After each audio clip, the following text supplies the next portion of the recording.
Chapter 471. Tim, my boy, could you go buy some apples? I'm suddenly in the mood for some. Mary caressed the boy's head. She wanted to find out the truth, but not with him around. Tim glanced at the two adults before nodding. Okay, Grandma, I'll go buy some now. Wait for me. Then, the child ran outside, only to return a while later to eavesdrop on the conversation. But after remembering that it was wrong to eavesdrop, he eventually left once again. Tell me, young man, is that man from before Tim's biological father? Mary asked after a moment of hesitation. Ethan nodded and poured her a glass of water.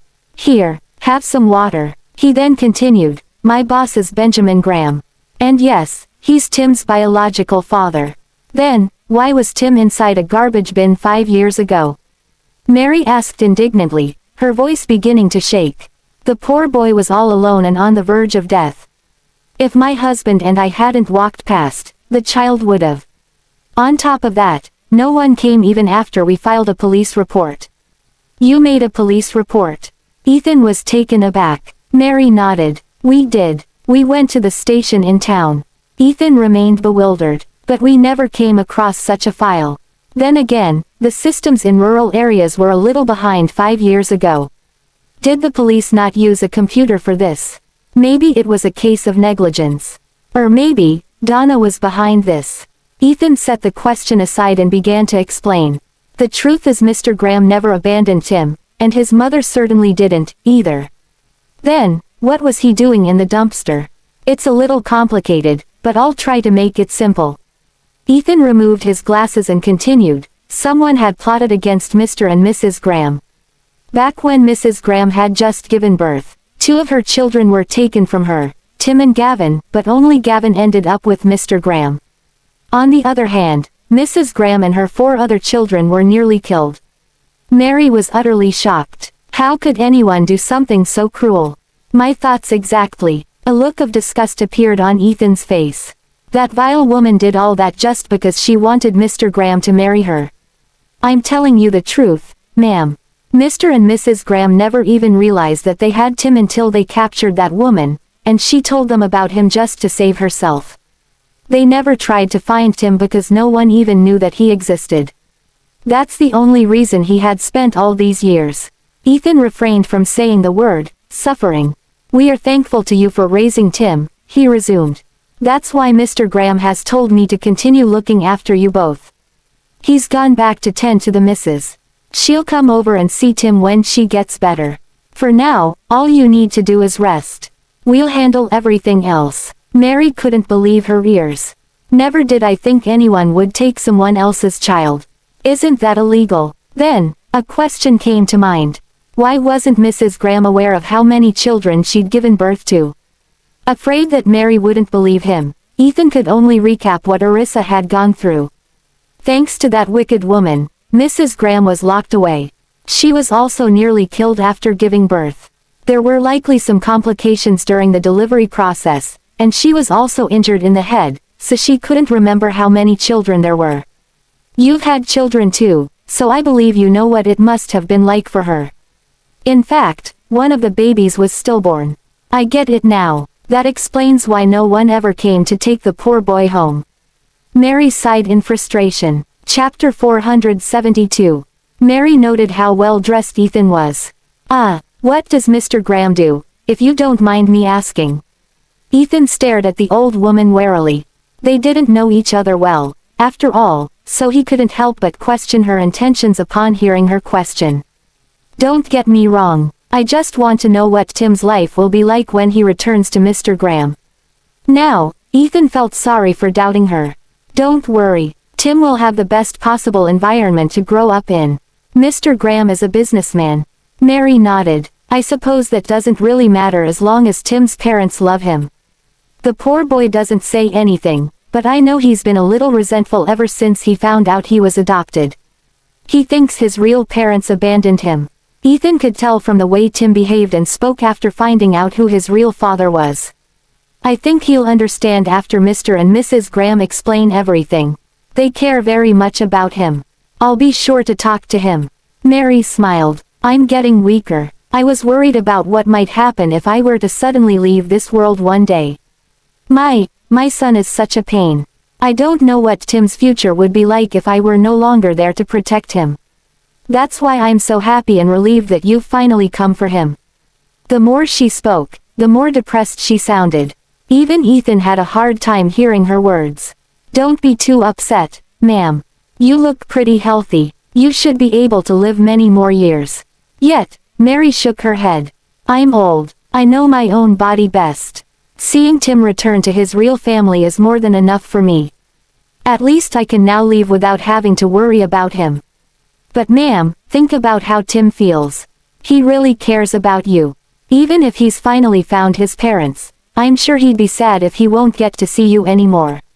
Mary stilled upon hearing that. She had absolutely no doubt about how much Tim adored her. She had raised him after all. "I'll do my best to undergo my treatment. Now, it all depends on fate." Not knowing how else to console her, Ethan pulled a chair out and sat next to the bed. Mary turned to him. "Why don't you take a stroll outside, young man? You don't have to stay here with me. I have to look after you while Tim is away. Do you need to use the bathroom?" "Yes, I do. Sorry for the trouble." Seeing how adamant he was, Mary chose not to refuse his kindness. "Not at all." Ethan went up and lifted Mary carefully. "Let me know if you're not feeling well." "I'm fine. Don't you worry. We were so scared when you coughed blood. You wouldn't have had to go through that if we had told you who we were from the start," the man said apologetically.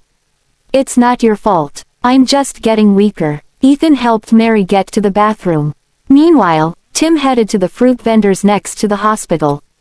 Most of them were rather pricey. He then walked up to an old woman's stall. "Is it okay if I just get one?"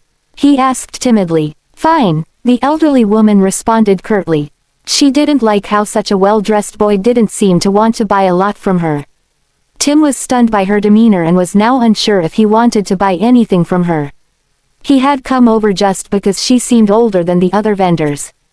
Unfortunately, not every elderly person was as kind as his grandmother was. "If you're not buying anything, then get out of here.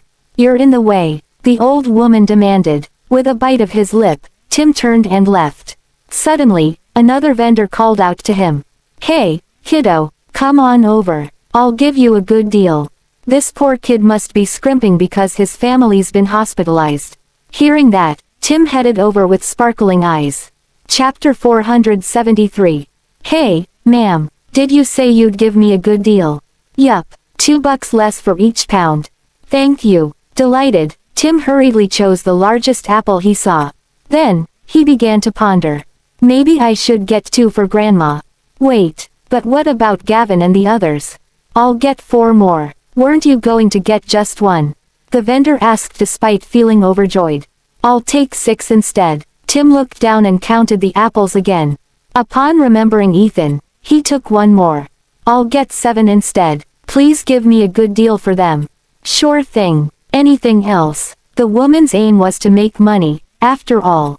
"That's all. Please weigh these apples." After paying up, Tim carried the large bag of apples back into the hospital. The old woman who had initially chased him away was now filled with regret.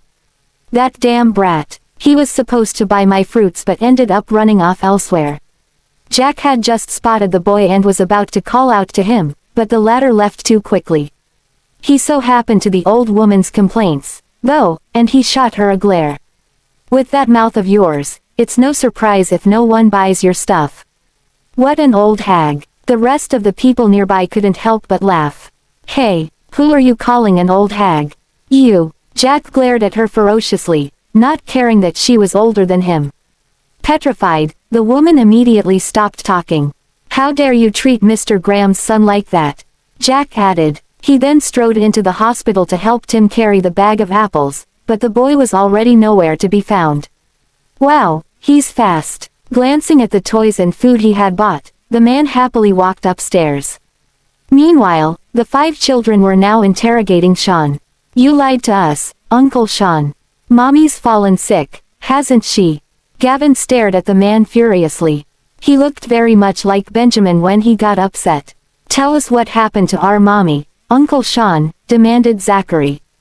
The children were livid that Sean had told them that their mother was fine. It's no wonder we couldn't reach her, and she didn't call us, either.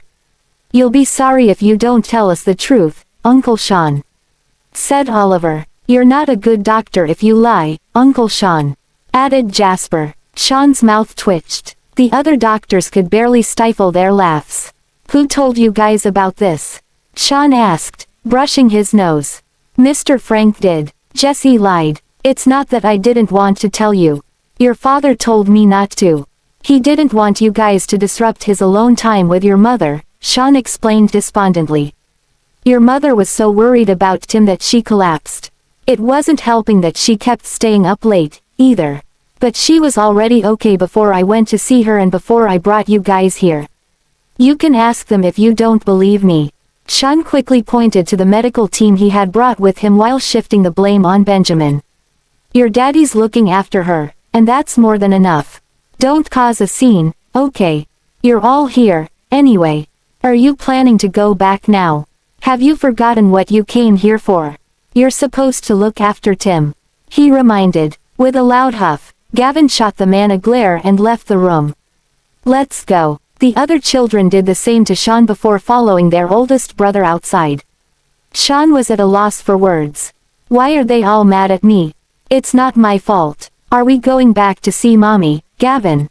Jessie asked, unsure what her siblings intended to do now. No, answered Gavin. We have to keep Tim company. Jessie nodded. Let's hurry back to him, then.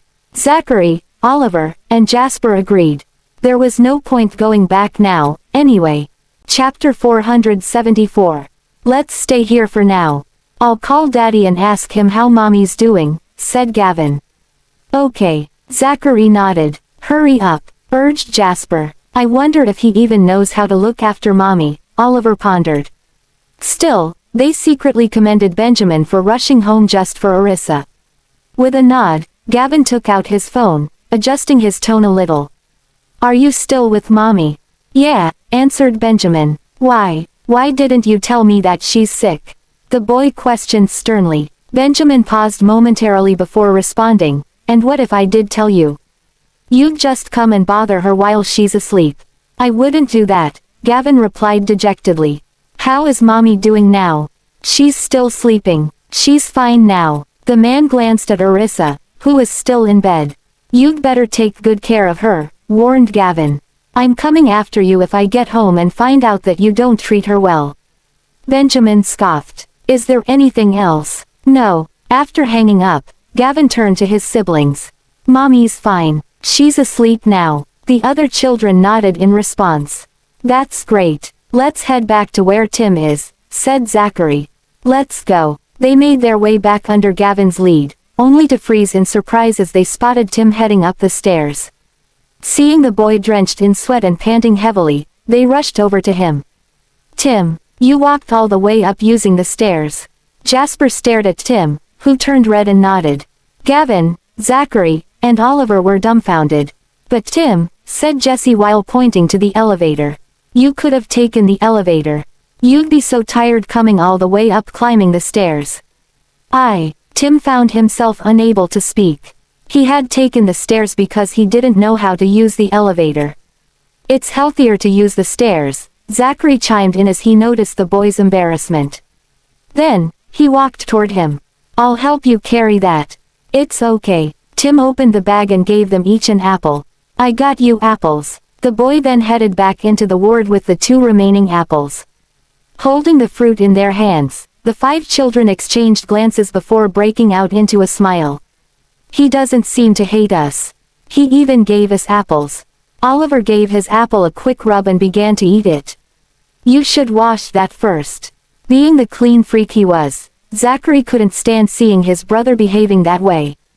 It'll be fine. With a grin, Jasper wiped his own apple with his shirt and took a bite. Yum, it's really sweet. Zachary shook his head. Let's go wash our apples, he said to Zachary and Jessie. Okay, Jessie replied delicately before following the boy. Jack soon returned, and his eyes lit up at the sight of each child holding an apple. I'll go in first, he said to them while heading in the direction of the ward. He still had to rush back to Delmore right after this.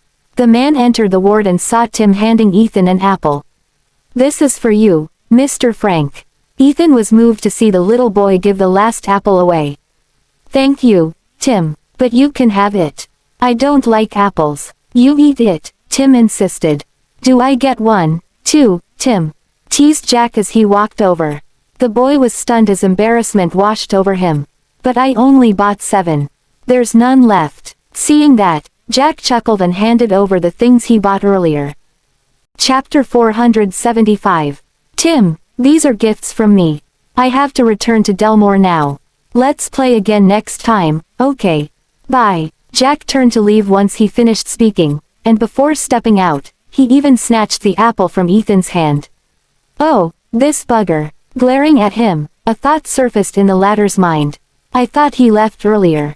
Who knew he would have gone to buy Tim some gifts?"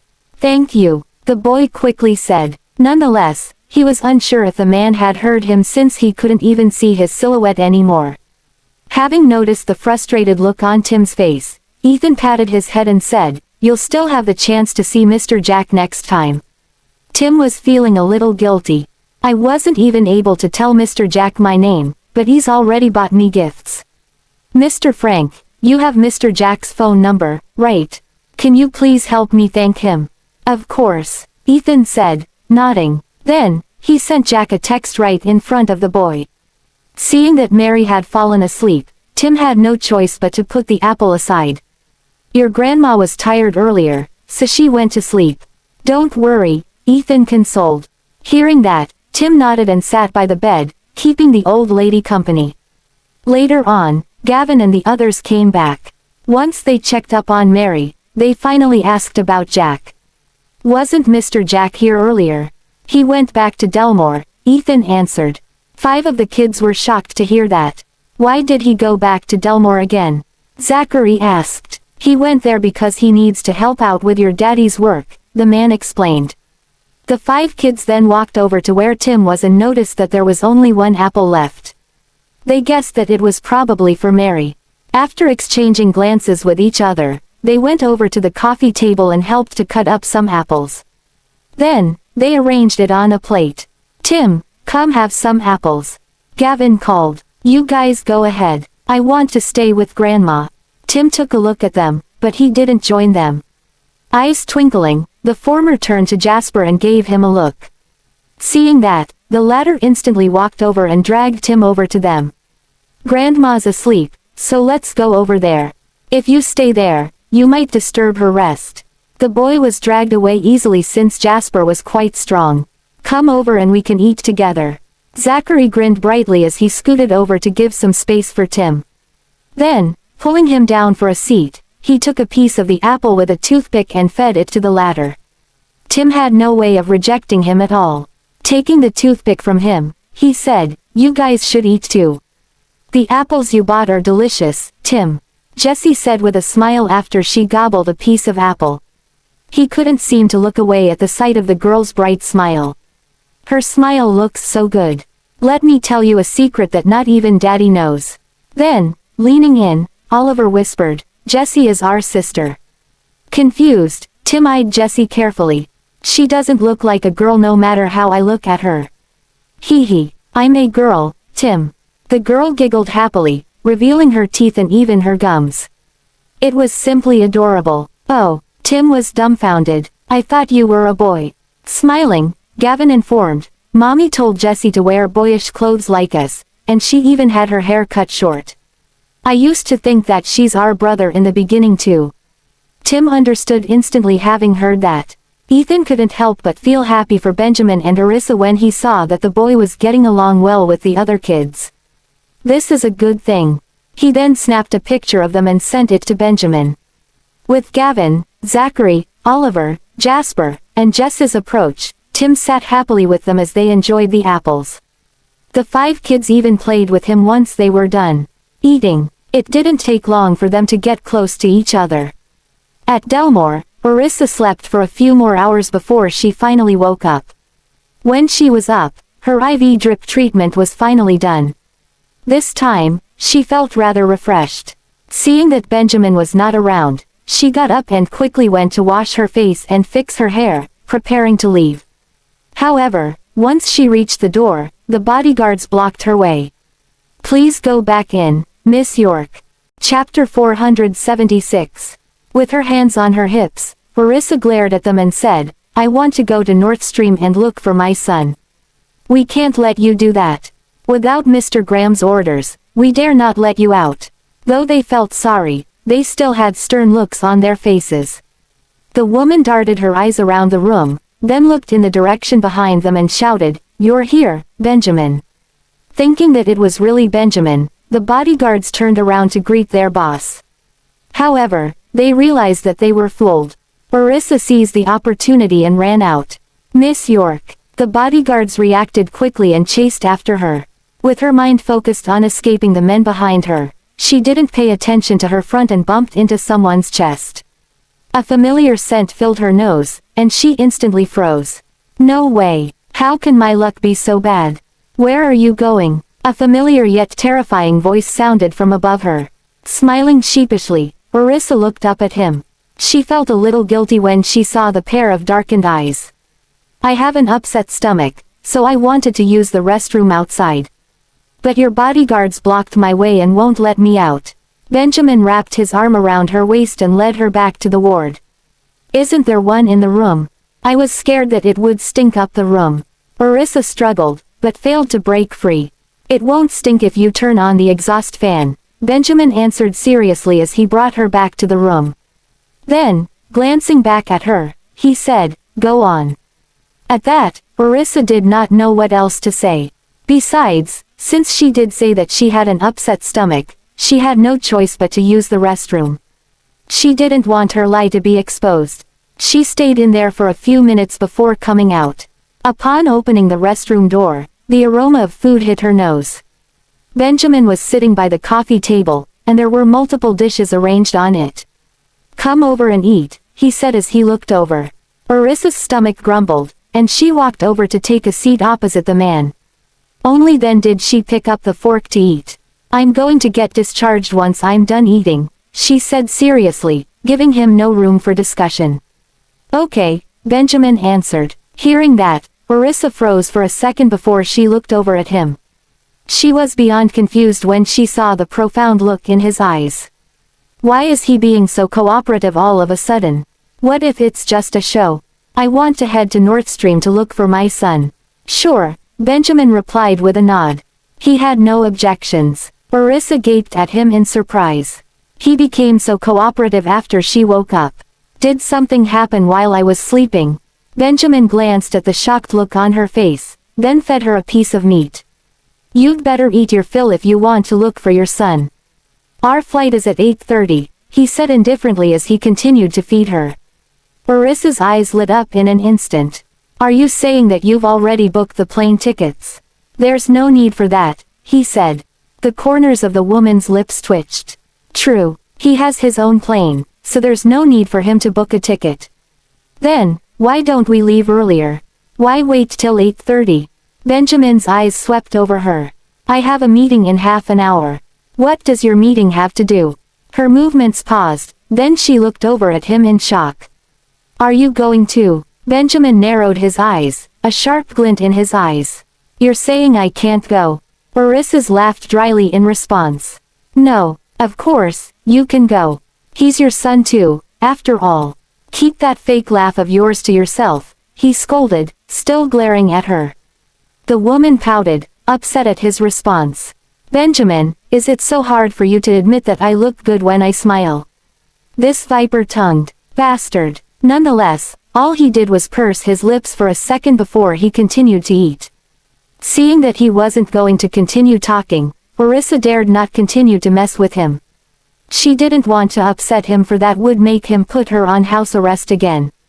"Hey, what's our son's name?" A glint flashed across his eyes as he replied, "Tim." "Huh." She was stunned. Sighing, Benjamin repeated, "It's Tim." Chapter 477. Upon hearing the name, Orissa blinked, thinking that she had heard it wrong. However, she recalled that the boy had grown up in a rural area, so it was quite normal for him to have a name like that. "That's cute. We'll have to change it when we bring him home," the man said as he took a glance at her. She had no opinions on this since she thought that the name was more suitable to be used privately. Benjamin had his meeting right after they were done with their dinner. He had a video conference in the ward. The whole time, he spoke in foreign languages, and Arissa couldn't help but feel shocked as she listened to him converse in multiple languages. A moment later, she planned to head out to get some gifts for her son since she was going to see him soon. "Where are you going?" The woman turned around and instantly met eyes with the man. Naturally, she was stunned. Wasn't he focused on his meeting earlier? In the next instant, she could vaguely hear people talking through his earphones, and she was left speechless by that. "I want to get something for our son." "No need, just stay in the ward," he ordered with furrowed brows. Then, he turned back and continued with his meeting. Arissa stared at the man's lean figure as he worked, captivated by the view before her. "Am I supposed to go and meet my son empty-handed, then?" She wouldn't be able to leave the room without his orders anyway, which was why all she could do was cooperate. Then, the woman dialed Bradley's phone number. "Did you find him yet, Bradley?" "I just arrived at the hospital, boss. I'm still looking for him, so I'll call you again later." "All right," she said before giving Gavin a call. The boy picked up almost instantly. "It's a call from Mommy." At once, Zachary, Oliver, Jasper, and Jesse surrounded their brother. Gavin took a look at Tim and said, "It's Mommy." Then, he put the call on speaker mode. "Mommy." The voices of the 5 kids came through, and a smile instantly surfaced on Arissa's face. Their voices brought joy to her, and she missed them so much since she hadn't seen them for a day. "Have you guys been good? Is Gavin still unwell?" Envy flashed across Tim's eyes when he heard the gentle voice from the call. Subsequently, he took a look at Gavin. "Is he feeling unwell?" "I'm fine now, Mommy. Don't worry about me. What about you? Are you feeling better?" the boy asked anxiously. "I've slept all day, so I'm feeling much better. Mommy will be going out with Daddy later, so all of you just stay at home and be good, okay?" The kids could already guess that their parents were coming to Northstream when they heard what she said. Eyes gleaming, they kept quiet about the fact that they were right there. "Mommy's going to be so surprised when she sees us here." "Okay, Mommy," Gavin promised. "Are you going to look for our brother, Mommy?" Zachary deliberately asked. "Huh, you knew." Arissa was taken aback, and she quickly took a look at Benjamin. "Of course, Uncle Sean told us. Don't worry about us and just focus on looking for him, Mommy. We'll be waiting for you at home," Zachary said. Hearing their brother's words, Oliver and Jasper giggled among themselves. Jessie was also covering her mouth and trying not to laugh out loud. Tim, on the other hand, was shocked to see that Zachary was lying. "Okay, I might not be home anytime soon. All of you have to listen to Edwin, and don't run off on your own, okay?" Arissa thought it wouldn't be an easy task bringing the boy home and that she would have to hang out with him for a few days to get to know each other first. Besides, Mary was sick. She was not even sure of when they would return home. "We might have to stay at Northstream for a few days. Don't worry, Mommy, we'll wait for you and our brother at home," Jasper said. The woman continued to give them reminders as she still hadn't realized where they were. Benjamin looked up at her and his lips tilted upward into a smile. How silly is she? She doesn't even know that she's been fooled by the kids. Arissa saw the teasing look on the man's face the moment she hung up. She was dumbfounded by it at first, but she quickly returned the look with a glare. Chapter 478. After taking a look at the time, she saw that there were still 2 hours before they would leave for Northstream. Hence, she decided that there was still time to head out to buy Tim's gifts. What should I get him? Arissa's eyes flitted toward the man, then at the bodyguards by the door. I can't go out, and there's no way to buy anything I want. Maybe I should buy the gifts when I'm there. At least that way, I will know what he likes and dislikes. You can order the bodyguards to buy it for you if you want to get Tim gifts, Benjamin said. Arissa glanced at him before saying, I want to buy them myself. She didn't want other people to interfere and wanted to buy everything herself if it was for her children. Benjamin looked over and saw that Arissa was glaring at him. He wanted to laugh at the sight of this, but he cleared his throat and went back to his meeting. Nonetheless, he ended the meeting after just half an hour. What do you want to buy? You're not going to work anymore? Orissa asked, her eyes shining brightly. Come on, Benjamin said as he walked out. Flashing him a smile, she quickly followed after him. Are you really not going to work anymore, Benjamin? Even though she couldn't really understand what he said earlier, she felt that the meeting was still quite important. The vice president will handle it and report everything to me later. Seeing that there was some distance between the two of them, the man reached out and grabbed her hand. Orissa stole a glance at him and tried to pull her hand away, but to no avail. Are you feeling unwell anywhere? Benjamin asked as they stepped into the elevator. Shaking her head, she quickly said, Nope. I feel great. His eyes glinted with amusement at the sight of the nervous look on her face. Why are you so nervous? Orissa pursed her lips together at the question. How could I not feel nervous? What if he takes me back to the ward? Soon enough, Benjamin brought her to the mall where they had previously shopped. By then, Orissa had finally thought of what she should get for the boy. They headed straight for the children's clothing store and bought clothes and shoes that were in the same style as Gavin and the rest of the kids, and she bought 2 sets of everything she chose. The whole process was done in under half an hour. I'm done shopping, Benjamin. Let's go. Benjamin saw how anxious she was, and he took the shopping bags from her and looked inside. 2 sets. Orissa nodded and said, I don't know what he likes, so I bought some stuff that is the same as the others' kids first. Whatever his siblings had, he should have them too. One of the sets is from me. He then held the shopping bags in one hand and Orissa's hand in the other. The woman's lips twitched, and she couldn't help but say, gifts would only have meaning if you get them yourself. Benjamin shot her a look and said, I came with you to get the gifts. Isn't that enough? But I was the one who paid for them. As she said that, she gave him a look that seemed to say, I bought everything here myself. We're not sharing this. The man was rendered speechless at that. He pulled her into his embrace and wrapped his arms around her waist. Leaning in closer, he said, Are you really going to be so calculative with me? She could smell the scent from his body, and her heart skipped a beat. I was just speaking the truth. Benjamin narrowed his eyes at that. The woman always managed to annoy him easily. Then, without a warning, he planted his lips on hers. He was rough with the kiss, almost as if he was trying to punish her. Orissa's face flushed red. She did not expect him to kiss her in public. He only let go of her when she was finally quiet. Feeling embarrassed, she glared at him. Benjamin, do you want me to kiss you again? Benjamin asked as he raised a brow at her, a devilish smile on his face. Orissa blinked a few times before she scolded, What are you talking about? You were the one who took advantage of me. Having heard that, he narrowed his eyes and leaned in, but she quickly leaned back to avoid him. HMPH. See, you fell for me, didn't you? Eyes lighting up, the woman looked up at him with a triumphant smile. Benjamin cast his gaze down at her, and seeing how smug she was, he responded with a snort, Does kissing you mean I like you? Why would you kiss me if you don't like me? Don't you know how dirty our mouths are? Would you be able to stand kissing someone you don't like? Orissa retorted. Is her mouth dirty? But it was quite sweet. Chapter 479. I just wanted to seal your mouth because you weren't saying anything pleasant. Orissa laughed in exasperation at that. Let go of me. Why are you holding onto me for?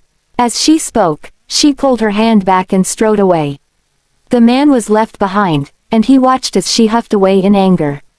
Is she really angry? He quickly caught up to her and whispered in her ear, Let's head to Northstream now. Orissa gave him the side eye as she said, I will still go even if you don't. Benjamin's lips twitched at her response. He led her to his car and drove to the airport. Once she got comfortable in her seat, she realized that it had been a long time since Bradley arrived at the hospital, yet he hadn't called her. With the thought in mind, she dialed his number.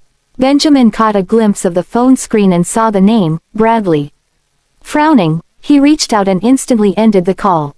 Orissa quickly turned toward him and shot daggers at him. What are you doing? What a temper. Be careful, you might faint because of it, he reminded indifferently, almost causing her to faint from anger. That's my phone, Benjamin. Give it back. She reached out to snatch it back, but the man lifted his hand instead. Fury still burning within her, Orissa climbed on top of him and finally got a hold of her phone. You're shameless, Benjamin. Benjamin kept his gaze on her, his arms wrapped around her as he said, who's the shameless one here? Are you trying to seduce me? He then lowered his gaze, and her fair skin was all he could see. His eyes darkened in an instant, and an intense warmth surged through his body. Sensing his gaze on her, she felt a rush of blood to her head and she turned red. Pervert. She quickly turned away from him and adjusted her clothes. If you hadn't taken my phone, do you think I would have tried to snatch it? If I hadn't tried to snatch my phone, I wouldn't have subconsciously climbed on top of him, and he wouldn't have seen anything. Orissa's face was still flushed red as she glared at him. Can't you just turn a blind eye? It was blocking my vision. Should I have closed my eyes? There was no denying that Benjamin was a prideful person. He stared at her intently and made it seem like she was the one who took advantage of him. Orissa was furious but she couldn't find her words, so she turned to look out the window. Benjamin's eyes landed on her slender neck, and he swallowed hard at the sight before him. With what had happened, Orissa had completely forgotten that she was supposed to give Bradley a call.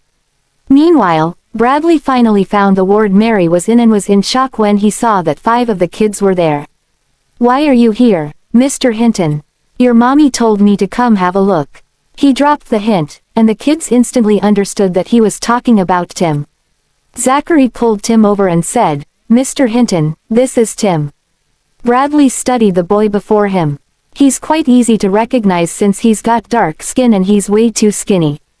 Tim, this is Mr. Hinton. He's a great friend of mommy, Zachary continued to introduce. Hello, Mr. Hinton. Upon hearing the boy's voice, the man patted his head with a smile on his face, then handed him a toy car. Hello, Tim, this is a gift from me.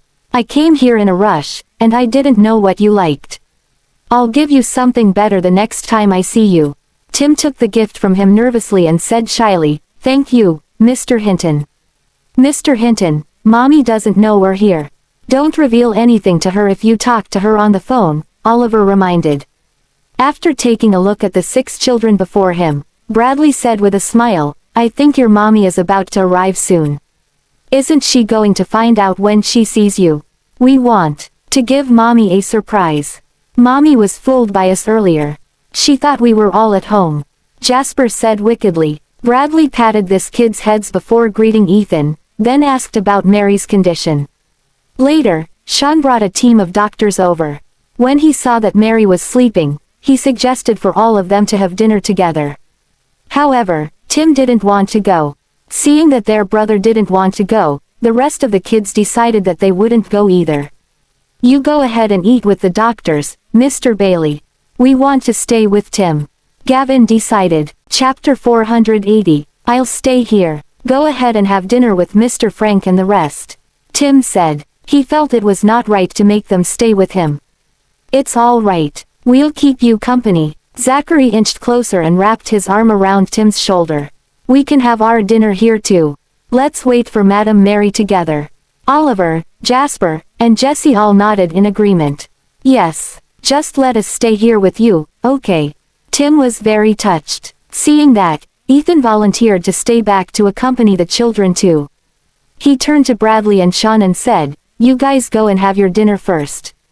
Pack some food for us when you come back. Sean had no choice but to agree with the arrangement.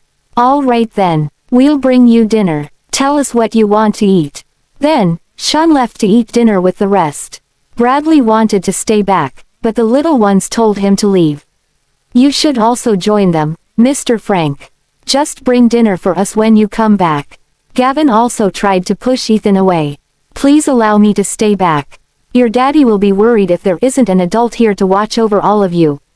Ethan felt he was obliged to watch over these little ones. We do have bodyguards here, don't we? Don't worry, Mr. Frank. We won't be running around. We'll just stay in the ward. Zachary promised. Please go, Mr. Frank. I'll get you if we need your help. Tim added. Poor Mr. Frank. He hadn't gotten any rest since he had been looking after us since he came here. Ethan gave in and went to have dinner with the rest. Stay here, and don't run around, okay? The 6 children nodded and waved their hands in the air, gesturing for him to leave. Let's go. Just come back soon. Bradley could not stand how slow Ethan was. He nudged Ethan, prompting him to leave the ward. Zachary, Oliver, Jasper, and Jesse were very independent.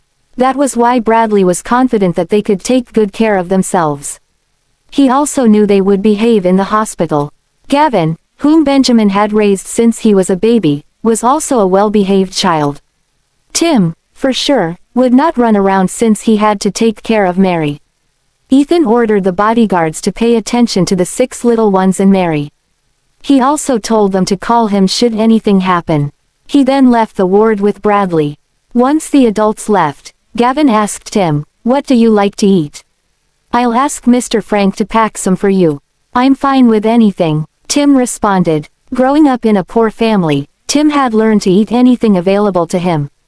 Gavin nodded. He then turned to Zachary, Oliver, Jasper, and Jesse. "How about you guys? Anything will do. Mr. Hinton knows what we like anyway," Zachary answered. He knew now was not the time to be picky. Gavin nodded. He went out, called Sean on the phone, and told him to bring some delicious food to the ward. Meanwhile, Orissa, who was still on a flight, was running out of patience. Why is the plane so slow? She gazed out of the window, and the sky was pitch black.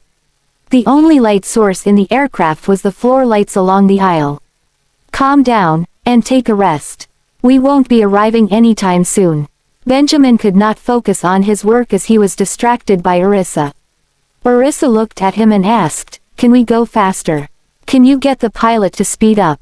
Benjamin took a sidelong glance at her but paid no heed to her request. Orissa pouted. She did not know what else to do on the plane since she could not play on her phone. After returning from the restroom, she walked back and forth on the aisle like a cat on a hot tin roof. She then sneaked a glance at the busy man before taking her seat. How would my son react when he sees me? Will he be excited to see me? Will he be afraid of me?